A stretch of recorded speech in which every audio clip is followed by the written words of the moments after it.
भला हुआ मेरी माला टूट गई, मैं राम भजन से छूटी। भला हुआ मेरी माला टूट गई, मैं राम भजन से छूटी। मेरे सिर से टली बला, भला हुआ मेरी माला टूट गई, मैं राम भजन से छूटी। मैं राम भजन से छूटी। नमस्कार मेरे प्यारे भाइयों, मेरे परमात्मा के प्यारे जीव हंसों। आज जो मैं सत्संग करने जा रहा हूं, यह किसी वाणी पे नहीं होगा। आज बहुत ही इंपॉर्टेंट टॉपिक पे बात की जाएगी, जिसके बारे में कई दिनों से कुछ व्हाट्सएप ग्रुप्स पे बात चल रही थी। कुछ लोग शंका में थे, भ्रमित थे। आज उन लोगों की शंका और भ्रम पूरा खत्म कर दिया जाएगा, आप बिल्कुल चिंता ना करें। बात दरअसल दोस्तों ये है कि कुछ लोग जो खोजी जीव हैं, वो खोज करते करते कई आश्रमों में पहुंचे, जहां पर उन्होंने खोजबीन करी, पूछा कि आप कौन से पंथ से हो, क्या है, कैसे है इस आश्रम का सारा सिस्टम। तो वहां बैठे महात्माओं ने, साधुओं ने बताया कि हम मदन पंथ के प्रचारक हैं। तो उन लोगों को बड़ी खुशी हुई कि चलो हमारे यहाँ भी कोई घर के पास मदन साहिब का कोई पंथ चल रहा है, कोई साधु महात्मा बैठा है। लेकिन जब वो वहां पे थोड़ी देर बैठे और साधुओं की बातों पर ध्यान देना शुरू किया, तो उन्होंने देखा कि साधु महात्मा आपस में बातें कर रहे थे कि आज खाना क्या बनाया जाए, आज सब्जी क्या बनाई जाए। तो उनमें से एक साधु बोला कि आज बकरे का मीट बनाया जाए। और देखते ही देखते दोनों साधुओं ने जर्दे की पुड़ी निकाली और तंबाकू रगड़ के खाने लग गए। ये बात हिमाचल प्रदेश की है। तो वहां जो लोग गए थे, उन्होंने मुझे फोन करके बताया कि भाई आपके मदन पंथ में तो मीट, शराब, अंडा, दारू, जर्दा, तंबाकू, बीड़ी, ये सब चलता है। आप कहते हो कि मदन साहिब के पंथ में परमात्मा मिल जाएगा, लेकिन यहां तो साधु लोग ही भ्रष्ट हुए पड़े हैं। वही मीट मांस खा रहे हैं, दारू पी रहे हैं, तंबाकू खा रहे हैं, जर्दा खा रहे हैं। तो उनका तो अपना ही कल्याण नहीं हो पा रहा है, वो हमारा कल्याण क्या करेंगे। बिल्कुल सही बात है मेरे भाई, आपने ये जो बात बोली बिल्कुल सही बोली। आपको इसी बात से निर्णय कर लेना चाहिए कि उन लोगों के कितने संस्कार होंगे जो वो मीट मांस अंडा नहीं छोड़ पा रहे हैं। अरे आपसे भी कम संस्कारी हैं वो, बिल्कुल सत्य है ये। केवल सफेद कपड़े पहनने से कोई महात्मा नहीं बन जाता, केवल सफेद कपड़े पहनने से कोई साधु नहीं हो जाता, और मदन पंथ का ठप्पा लगाने से कोई मदन पंथी नहीं हो जाता। मदन पंथ का मतलब है मदन साहिब के बताए हुए मार्ग पे चलना। कबीर पंथ का मतलब है कबीर साहिब के बताए हुए रास्ते पे चलना। अगर कोई कबीर पंथी कबीर साहब के बताए रास्ते पे नहीं चलता, तो वो कबीर पंथी है ही नहीं, वो केवल और केवल बहरूपिया है। वो केवल अपने आप को कबीर पंथ का शो कर रहा है, असल में वो काल का ही दूत है। तो मैंने जैसे पहले भी बोला था कि कोई भी पंथ, जितने भी कबीर साहब ने पंथ चलाए थे, जितने भी संत महात्माओं को नाम दिया, उनके पंथों में काल के दूतों ने अपना कब्जा जमा लिया है। इसी तरह मदन पंथ में भी कोई कमी नहीं है काल दूतों की। ये आपने कैच करना है, ये आपने पकड़ना है कि आप कहां से जुड़ रहे हो। मैंने पहले भी सत्संगों में कहा है कि अगर कोई गुरु मीट खाता है, दारू पीता है, नशे करता है, तो वो गुरु नहीं हो सकता। अगर आप समझेंगे सत्संगों को मेरे, तो मैंने साफ लिखा है, गिरही होके कथे ज्ञान, अमली होके धरे ध्यान, साधु होके कूटे भग, कहें कबीर ये तीनों ठग। मैंने कभी नहीं कहा कि मदन पंथ में अगर कोई दारू पी रहा है, नशा कर रहा है, आप उसको गुरु धारण करोगे तो आपका कल्याण हो जाएगा। ऐसा मैंने कभी नहीं कहा। तो आपको इसी चीज से विवेक लगाना चाहिए कि वो संत महात्मा खुद कितना पहुंचा होगा जो आपको पहुंचाने की बात कर रहा है। तत्काल उस आश्रम को त्याग के अगला साधु खोजना शुरू कर दो, अगला गुरु धारण करना शुरू करो, तभी बात बनेगी मेरे भाई। नहीं तो ये खुद तो नरकों में जाएंगे और आप लोगों को भी ले जाएंगे। जब ये बातें व्हाट्सएप ग्रुप पे और फोन के द्वारा एक दूसरे को बताई जाने लगी संगत में, तो इसका फायदा वो लोग उठाने लगे जिनके गुरुओं का मैंने भांडा फोड़ रखा था, जिनके गुरुओं की मैंने असलियत खोली हुई थी। उन गुरुओं के चेले इस बात का नाजायज फायदा उठाने लगे कि देखो मदन साहिब के पंथ में सब साधु नशे करते हैं, सब मीट खाते हैं, दारू पीते हैं, और ऐसे ही भ्रमित करने लग जा रहे हैं सबको। अब आपने क्या करना है यहां पर? आपने अपने विवेक को जगाना है और आपने एक बार अपने आश्रम की तरफ झांक के देखना है कि हमारे आश्रम में क्या कोई अंडा खाता है, क्या मीट दारू हमारे आश्रम में कोई खाता है, कोई सिगरेट पीता है गुरु साहिबान? अगर ऐसा कोई गुरु करता है तो आप उसको तत्काल त्याग दीजिए। लेकिन आप किसी और गुरु का जो कर्म है वो किसी और गुरु पे लादने की कोशिश करोगे तो मेरे भाई ये ऐसे बात नहीं बनेगी। जो गलत कर रहा है वो अपने कर्म खराब कर रहा है, वो किसी का कुछ नहीं लेके जाएगा, ना ही वो किसी को कुछ देके जाएगा, चाहे वो गुरु है चाहे वो चेला। जो मीट खा रहा है, जो दारू पी रहा है, वो अपने कर्म खराब कर रहा है भाई, किसी और के नहीं। और सब अपने अपने कर्म भुगतेंगे, इसमें कोई दो राय भी नहीं है। एक डाल दो पंछी बैठे, एक गुरु एक चेला, गुरु की करनी गुरु भरेगा, चेले की करनी चेला। तो भाई जो लोग बाकियों को भ्रमित करने में लगे हैं, उन लोगों से मैं विनती करूंगा कि ये पाप कर्म ना करें। आपके गुरुओं के पास कितना ज्ञान था वो खुल गया है, उसकी खुंदक इन बातों को लेकर ना निकालें, क्योंकि हम खुद उसका बहिष्कार करते हैं मदन पंथ से, जो मीट और दारू खाता है, जो मीट और दारू पीता है। हम खुद नहीं उसको अपने पंथ में शामिल करेंगे। अगर हमें पता लगता है कि कोई भी ऐसा साधु मीट खाने लगा है, हम उसको बहिष्कार कर देंगे। 100% बहिष्कार होगा उसका, क्योंकि वो मदन पंथी है ही नहीं, वो कबीर पंथी है ही नहीं। इन बातों के अलावा भी मुझे बहुत कुछ सुनने में आया है कि कई लोग व्हाट्सएप ग्रुप पे ऐसे एक्टिव हैं जो उन लोगों को भ्रमित करने में लगे हैं जो अभी नए नए इस मदन पंथ में जुड़े हैं। वो उनको भ्रमित करने में कोई कसर नहीं छोड़ रहे हैं।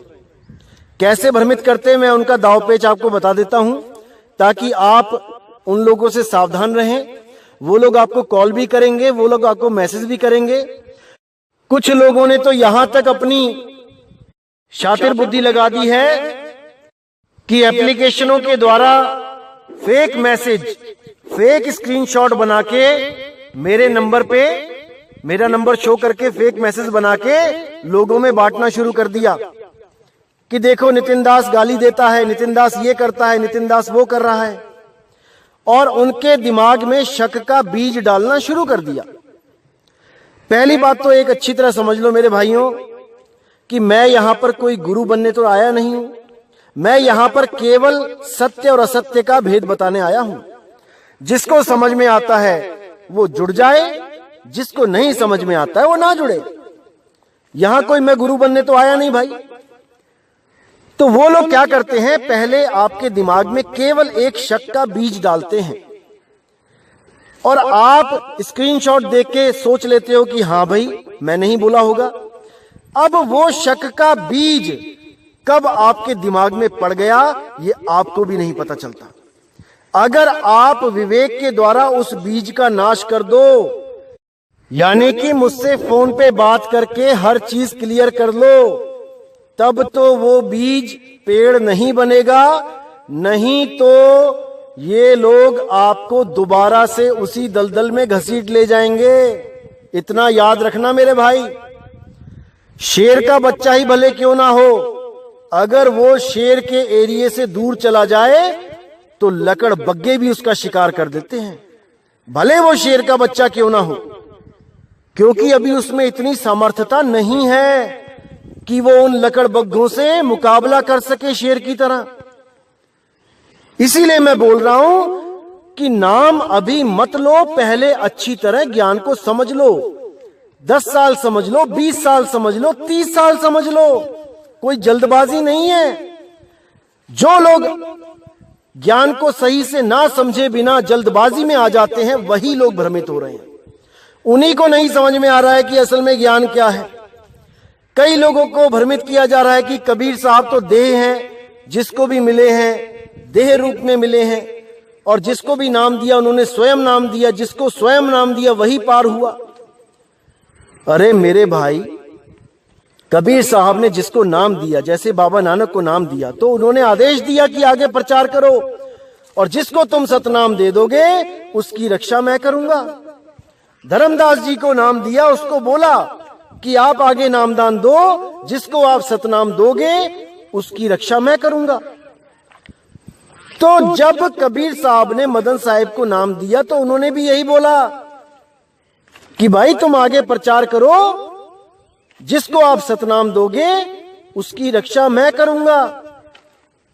वाणी में भी प्रमाणित किया, सत्य नाम पाए जो वीरा, संग रहूं मैं दास कबीरा। उन्होंने बोला कि जो भी सतनाम को प्राप्त कर लेता है गुरु के द्वारा, मैं हमेशा उसके अंग संग हूं। भ्रमित होने वाली तो कोई बात ही नहीं रही।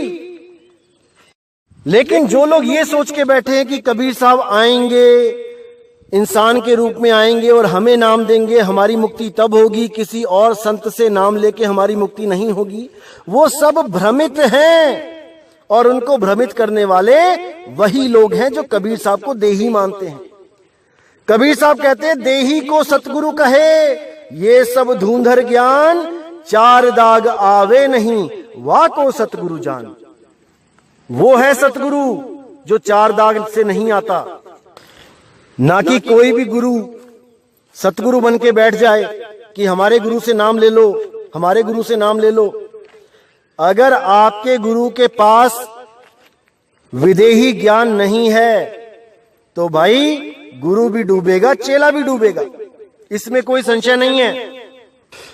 असल में जो नाम दिया जाता है वो होता है सतगुरु, वो होता है विदेही नाम। जिस नाम का आपको भेद बताया गया है वो परमात्मा का भेद बताया गया है आपको। वो है असली गुरु जो देह नहीं है। ना कि कबीर साहब को भी कोई देह मान के बैठ जाए कि वो लंबी दाढ़ी वाले टोपी वाले आएंगे तो नाम देंगे तब हमारा कल्याण होगा। ऐसा नहीं होता मेरे भाई। इंसान चोले में आने की उनकी ये मजबूरी होती है कि जब उन्होंने कोई पंथ स्टार्ट करना होता है तो भेद बताने आना पड़ता है। किसी भी रूप में आ सकते हैं वो, और भेद बताने का मतलब है वो अपने बारे में बताने आते हैं कि मैं कहां हूं, मोह को कहां ढूंढे रे बंदे, मैं तो तेरे पास में। अपना भेद बताने आते हैं, और जब अपना भेद बता के चले जाते हैं तब उस भेद का जो बताया गया है उसका सिमरण करना होता है, तब वो परमात्मा मिलता है। वरना खुद सोचो, जिसको परमात्मा स्वयं आकर मिल गए उसको नाम देने की क्या जरूरत है, क्योंकि परमात्मा तो दिख ही गया, उसको मिल ही गया, भक्ति तो वैसे ही पूर्ण हो गई, तो नाम देने की क्या जरूरत है उसको। लेकिन नहीं, वो नाम देते हैं। वो कहते हैं कि जिस रूप में मैं आया हूं ये रूप सत्य नहीं है। जो मैं तुम्हें भेद बता रहा हूं उसको जब तुम प्राप्त करोगे वो है सत्य, वो कभी साथ नहीं छोड़ेगा। अभी तो मैं आया हूं, अभी साथ छोड़ के चला जाऊंगा, ये देह रूपी मैं साथ नहीं रह सकता तुम्हारे हमेशा। लेकिन शब्द रूप में मैं तुम्हारे अंग संग रहूंगा। इसीलिए बोल दिया ना, सत्य नाम पाए जो वीरा, संग रहूं मैं दास कबीरा, इसीलिए बोला गया है। एक और चीज आपको बताना चाहूंगा जो आजकल बताई जा रही है भ्रमित करने के लिए, कि जाप मरे अजपा मरे अनहद भी मर जाए, सुरत समाए शब्द में वाको काल ना खाए। इस दोहे को गलत तरह से प्रेजेंट किया जा रहा है, जैसे आज तक किया ही जाता था। इस पे दृढ़ किया जा रहा है कि नहीं, पहले तुम्हें जपना ही पड़ेगा, जाप तो करना ही पड़ेगा, पर वही जाप अजपा जाप हो जाएगा, यानी श्वासों पे आ जाएगा वही जाप। उसके बाद श्वासों पे जपते जपते जपते वहां पर धुन प्रकट हो जाएगी अनहद नाद की, और उस अनहद नाद के बाद आपको सार शब्द मिल जाएगा। बुद्धि देखिए आप मेरे भाई, अगर किसी गुरु ने आपको केवल नाम दे दिया जपने के लिए, हरे कृष्णा या जय श्री राम या कोई और, ओम नमो भगवते वासुदेवाय, आप जपो, इसको जपते रहो। ये नाम देके गुरुजी का शरीर अंत हो गया, वो चले गए, अब आप ये नाम जपते रहो। अब मुझे सोच के बताना कि ये नाम जपते जपते क्या श्वासों पे आ जाएगा? क्या ये नाम जाप खत्म होके ये अजपा बन जाएगा? क्या ये श्वासों पे चलने लग जाएगा? अगर ऐसा हो सकता है तो कोई भी मुझे फोन करके बता सके और प्रूफ दे सके कि कैसे होगा, तो मैं उसकी बात जरूर सुनूंगा। अरे मेरे भाई, जो जाप है वो जाप ही रहेगा। ज्यादा से ज्यादा क्या होगा कि उसको जीभ से जपने की जरूरत नहीं पड़ेगी, मुख के द्वारा वो मन में अपने आप चलने लग जाएगा। इससे ज्यादा कुछ नहीं होगा, वो श्वासों पे नहीं आएगा। और अगर आपको श्वासों वाला गुरु मिला है जो श्वासों पे नाम देता है, जैसे सोहंग दे दिया, ओहंग दे दिया, कोहंग दे दिया, ओम सोहम दे दिया, तो सारी उम्र जपते रहना मेरे भाई, वो अनहद में कन्वर्ट नहीं हो पाएगा, हो ही नहीं सकता, क्योंकि अजपा जाप अलग है। अनहद विधि का गुरु अगर आपको कोई मिलता है तो वो जाप और अजपा से दोनों से न्यारा करके आपको कहेगा कि इस धुन को सुनो, जो तत्वों की धुन अंदर हो रही है उसको सुनो। उस धुन को सुनने पर भी वो धुन प्रकट हो जाएगी, उससे आपको सार नाम नहीं मिल पाएगा, सार शब्द आपको नहीं मिल पाएगा। जब आप इन तीनों को त्याग के उस सार शब्द रूपी परम तत्व में ध्यान लगाओगे, तब आपको वो वस्तु प्राप्त होगी भाई जिसकी आपको खोज है। तब वहां पर कुछ करना नहीं होता, केवल सुरत शब्द योग होता है भाई, केवल सुरत शब्द योग। लेकिन ये बातें केवल उनके समझ में आती हैं, उनको विश्वास होता है जिनके पूर्व के संस्कार बहुत दिव्य हों, जिनकी पिछली भक्तियां पूर्ण नहीं हुई हैं, उनको इस पंथ में आने के बाद भी संशय रहेगा कि नहीं शायद जपना ही था। वो लोग वापस चले जाएंगे, पीछे चले जाएंगे। तो ऐसे लोगों को मैं रोकता नहीं, क्योंकि उनका जाना भी जरूरी है। 10वीं पास हुई नहीं, 11वीं में एडमिशन ले लिया और 10वीं का रिजल्ट आया वो फेल हो गया, तो वो 11वीं में नहीं बैठेगा, उसको 10वीं में जाना ही पड़ेगा। जैसे आपने देखा होगा कई लोग, बच्चे क्या करते हैं, अभी रिजल्ट आता नहीं है और अगली क्लास में एडमिशन ले लेते हैं। जैसे कॉलेज में ले लेते हैं, 12वीं का रिजल्ट आया नहीं, कॉलेज में एडमिशन ले लिया, लेकिन 12वीं में ही फेल हो गए, तो वापस जाना पड़ेगा, जाना ही पड़ेगा। उसको कोई रोक नहीं सकता, मैं भी नहीं रोकता किसी को। कोई आता है वापस जाता है, जाओ, अपना जो फर्ज था मैंने निभा दिया। अब ये आपने देखना है कि आपने टिकना है कि नहीं टिकना है। जन्मों जन्मों से जो करते आए थे, अगर फिर वही करना है तो फिर से चले जाओ। जन्मों जन्मों से ये जाप अजपा अनहद का जो जाल है उसमें फंसते आए हो, अगर फिर फंसना चाहते हो फिर से चले जाओ। कोई मना नहीं करता मेरे भाई, कोई मना नहीं करता, क्योंकि ये मदन साहिब का पंथ है ही ऐसा पंथ कि यहां पर विवेकी जीव ही टिक सकते हैं। हजारों आए और हजारों चले गए, कोई गिनती नहीं है इस पंथ में आने और जाने वालों की। लेकिन टिकेगा वही जिस पर परमात्मा की दया होगी, जिस पर बंदी छोड़ ने हाथ रख दिया, वही जीव यहां पे टिक सकता है। देखा देखी आने वाले बहुत आते हैं यहां पर भी, ऐसा नहीं कि नहीं आते हैं, लेकिन वो टिक नहीं पाते, क्योंकि मैं पहले ही बोल चुका हूं कि इस पंथ को भीड़ की जरूरत नहीं है। इस पंथ को केवल उन शूरवीरों की जरूरत है जो परम विवेकी हैं, जिनकी पुरानी भक्तियां पूर्ण हो चुकी हैं। अगला कोर्स करने के लिए जो आना चाहता है वो ही आए, और अगर कोई दूसरा भी आता है तो वो टिक नहीं पाएगा। पहले पुरानी भक्तियां पूरी कर लो मेरे भाई, तब इस पंथ में आने की बात करना, विचार करना। एक और चीज मैं आपको बताना चाहूंगा भाइयों, कि जैसे कई YouTube चैनल वाले ये शो करने में लगे हैं, ये बताने में लगे हैं कि नितिन दास के गुरु ने तो मना किया है सत्संग करने को, और नितिन दास अपने मन से सत्संग करता रहता है। और उन्होंने शायद कोई ऑडियो या वीडियो भी लॉन्च करी है जिसमें गुरुजी कह रहे हैं, मैंने तो सुनी नहीं अभी, जिसमें गुरुजी कह रहे हैं कि नितिन और प्रचार मत करो, बहुत है, ज्यादा भीड़ नहीं चाहिए। इस बात को लेकर वो सब यही घोषित करने में लगे हैं कि नितिन दास गुरु की बात नहीं मानता। अब मुझे इतना दुख होता उन लोगों पे, क्योंकि पहले तो बात यह है कि उनकी अपनी दुकानें टूट गई हैं, उनके ही भगत छोड़ छोड़ के उनको हमारे पास आ रहे हैं। एक तो ये गम उनको खाए जा रहा है, रात का खाना भी नहीं पचता उनको, यही सोच सोच के कि हो क्या रहा है हमारे साथ। और दूसरी प्रॉब्लम ये है कि इतने सालों तक तो कोई इनके झंडे को उखाड़ नहीं पाया, हमेशा डंका बजाते रहे ये 12वें पंथ वाले, लेकिन नितिन दास ने आके इनका झंडा जड़ से उखाड़ के फेंक दिया। 15-15, 20-20 साल पुराने वाले भगत जो थे वो भी आके गुरुजी से नामदान ले गए। इनको यही चिंता सताती रहती है, तो इनके दिमाग में हमेशा एक ही कीड़ा दौड़ता रहता है कि कैसे नितिन को बदनाम किया जाए, ताकि लोग इसके पीछे लग के इसके गुरु से नाम ना लें। पूरा पूरा दिन यही सोचते रहते हैं, इसी सिमरन में रहते हैं, यही ध्यान करते रहते हैं। परमात्मा का नाम तो बहुत पीछे छूट गया उनसे। अब तो खाना हजम नहीं हो रहा उन लोगों को कि ये कहां से आ गया, इसने तो बाल की खाल निकाल के रख दी है। तो ऐसा गम उन लोग को होता है। आपको क्लियर कर दूं मेरे भाई कि एक कपटी इंसान, जो मैं पहले भी बता चुका हूं स्वयंभू आत्मज्ञानी के बारे में, जब उसने आके गुरुजी से नाम लिया और उसके बाद YouTube चैनल बना के कबीर साहब के बारे में उल्टा पुल्टा बोलने लगा, उस बात से गुरुजी हमेशा मुझे ये बोलते हैं कि ऐसे बंदों को क्यों लेके आते हो, इनको परख लिया करो, अच्छी तरह समझ लिया करो।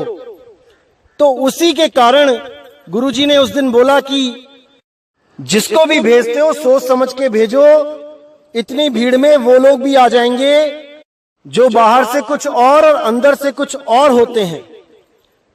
इसलिए गुरुजी ने बोला कि प्रचार बहुत हो गया, अब रहने दो, वरना इसका नुकसान भी हो सकता है ऐसे लोगों का इस पंथ में एंटर होने के बाद। लेकिन आप लोग को बता दूं कि गुरुजी कभी प्रचार के विरोध में नहीं होते। वो ये कहते हैं कि परख लो उस आदमी को जो भी आपके साथ आना चाहता है, अच्छी तरह जांच पड़ताल कर लो कि ये कहीं काल का दूध तो नहीं है। बस वो जो गलती मुझसे हुई, भावुक होके मैंने उसको अपना भाई समझ के इस पंथ का ज्ञान पकड़ाया, उसको सारा जोड़ा उसको, ये जो मुझसे गलती हो गई, इस कारण गुरुजी मुझे कहते रहते हैं बीच बीच में कि भाई होशियार रहो, होशियार रहो। अगर गुरुजी इस पंथ के इस प्रचार के खिलाफ होते तो आप लोग खुद सोचो कि अभी गुरुजी कर्नाटक गए, बंबई गए, पुणे गए, अहमदाबाद में जाके कितने जीवों को नाम दिया। तो अगर वो प्रचार के खिलाफ होते तो वो नाम देने क्यों जाते? थोड़ी सी बुद्धि लगा लो मेरे भाई, थोड़ी सी, ज्यादा लगाने की जरूरत नहीं है, क्योंकि ज्यादा तो आपके पास है ही नहीं। अगर होती तो इतनी बात ही ना करते। अरे मेरे भाई, संतों का काम ही प्रचार करना है, प्रचार को रोकना नहीं होता संतों का काम। लेकिन संत हमेशा यही चाहते हैं कि जो भी जीव आए वो निर्मल हृदय वाला हो, खोजी जीव हो, उसको कुछ चाहिए हो, प्राप्ति करने के लिए आए, ना कि केवल भेद लेके एंटी पार्टी बनने के लिए आए। ऐसे जीवों से कबीर साहब तक ने सावधान रहने के लिए बोला, धर्मदास तुझे लाख दुहाई, सार नाम बाहर ना जाई। अब इसका मतलब ये नहीं कि कबीर साहब कह रहे कि धर्मदास तुम सार नाम का प्रचार मत करना, सार नाम बाहर मत जाने देना, ऐसा नहीं है। गुरुमुख को तुम देव बताई, कपटी से तुम राख छुपाई, साफ बोला उन्होंने। तो ये जो भ्रम फैलाया जा रहा है, आप लोग इससे बच के रहें। अगर आपको कोई और प्रॉब्लम है, इस पे यकीन नहीं होता, तो आप मुझे फोन कर लेना। मैं आपको डेट बता दूंगा कि मैं कब गुरुजी के साथ होऊंगा। आप फोन कर लेना, उस वक्त मैं आपकी गुरुजी से बात करा दूंगा। क्योंकि ये लोग यही चाहते हैं कि आपके दिमाग में कैसे भी एक कीड़ा छोड़ दिया जाए, एक बीज फेंक दिया जाए संदेह का, अविश्वास का, ताकि उसमें धीरे धीरे पानी लगा लगा के उसको एक दिन ये पेड़ बना दे और मदन पंथ से आपको विमुख कर दें। क्योंकि काल के दूतों के पास अब और कोई दाव बचा ही नहीं है खेलने को। क्योंकि ये जो ज्ञान प्रकट हुआ है, इसके आगे उनकी दाल नहीं गलने वाली। तो मरता क्या ना करता, कुछ तो करना ही ना भाई। इन लोगों ने भी, ये लोग भी तो जीवित रहने के लिए कुछ ना कुछ करेंगे। तो इसीलिए आप लोग को बताया जा रहा है कि सावधान रहो मेरे भाई। मदन पंथ में आना आसान है, इसमें टिकना बहुत मुश्किल है। इसमें वही टिक सकता है जो पूर्ण विवेकी है और जो किसी के भरमाने पे नहीं भरमता। और जो भरम जाए वो इस पंथ के काबिल ही नहीं था, वो गलती से आ गया था और वो चला गया। इसमें कोई दो राय नहीं है, ना ही इसमें कोई दुख करने वाली बात है। कई गुरु भाई दुखी हो जाते हैं कि देखो हमारा एक भाई और छोड़ के चला गया। जाने दो, अरे जन्मों जन्मों से खोजता फिर रहा है वो। आज यहाँ पे आया है, छोड़ के गया है, अगले जन्म में फिर आएगा भटकता हुआ। क्योंकि परमात्मा ने उसको मौका देना है, ऐसा नहीं है कि नहीं देना है। लेकिन 84 भोगने के बाद फिर आएगा इंसान बनके, फिर देखेगा कहाँ है सच्चा पंथ।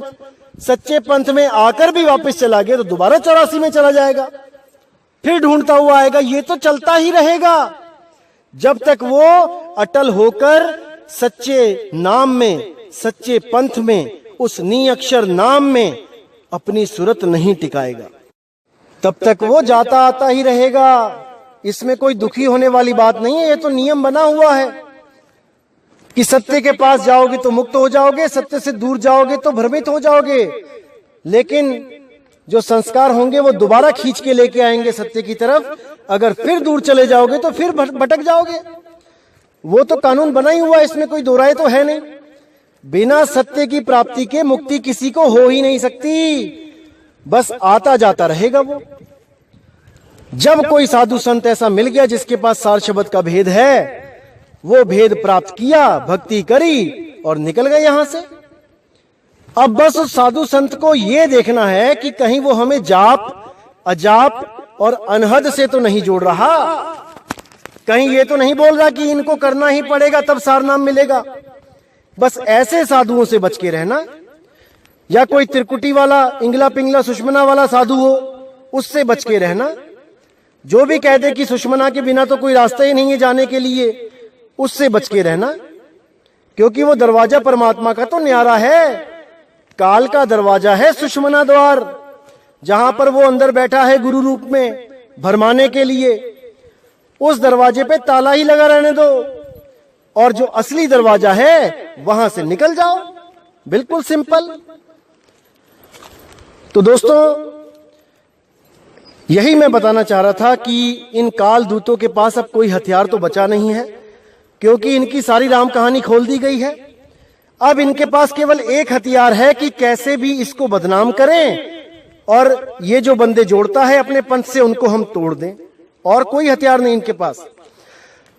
और मौका आप दोगे तब ये आप पे वार कर पाएंगे। अगर आप पहली बार में ही इनको लताड़ दोगे, जैसे ही आपको कोई कुछ भेजता है आप उसको ब्लॉक कर दोगे, जैसे ही कोई आपको भ्रमित करने के लिए फोन करता है आप उसको डांट दोगे, तो ये कुछ नहीं कर पाएंगे। क्योंकि आप इनसे ज्ञान पूछोगे तो ये ज्ञान नहीं बताएंगे, कि क्या ज्ञान है। ये केवल और केवल मेरा नाम लेके मुझे बदनाम करके आपके दिल में मदन पंथ के लिए संशय पैदा करेंगे। केवल और केवल यही काम है इनका और कुछ नहीं। आप इनसे पूछोगे ना भैया तुम ज्ञान बता दो, तो कुछ नहीं बताएंगे, क्योंकि बचा ही नहीं कुछ बताने के लिए। और अगर बताएंगे भी तो ध्यान से समझना, क्या बोलेंगे कि भाई मंत्र तो जपने पड़ेंगे, 52 अक्षर तो जपने पड़ेंगे, इंगला पिंगला सुषमना में तो जाना पड़ेगा।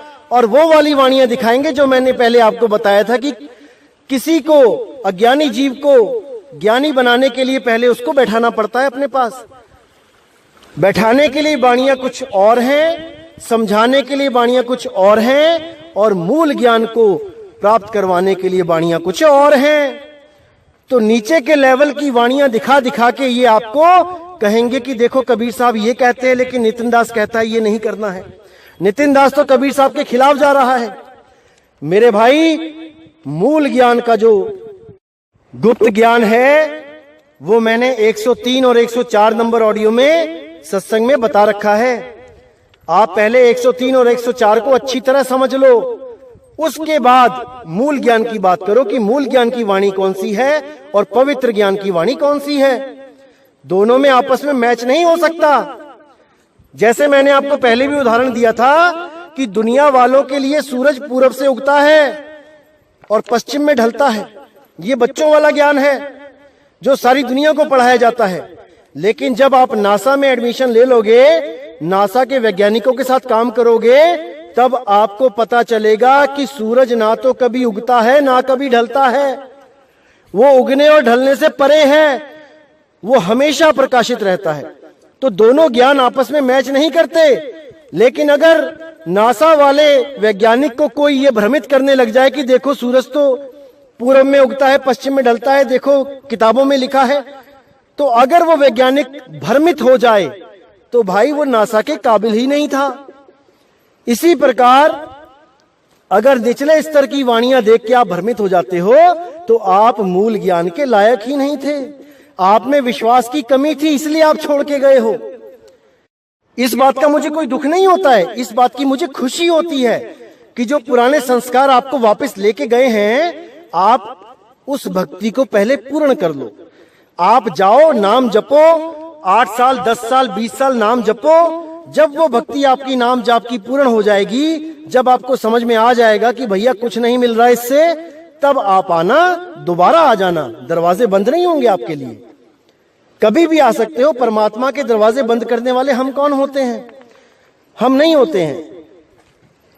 तो इसी के साथ दोस्तों सत्संग समाप्त करता हूं और अगला सत्संग बहुत जल्दी आएगा। जब तक मैं परमात्मा से अरदास करूंगा कि आपका विवेक बढ़ता बढ़ता बढ़ता ही जाए और ऐसा कुछ भी ना रहे जो आपकी समझ में ना आए।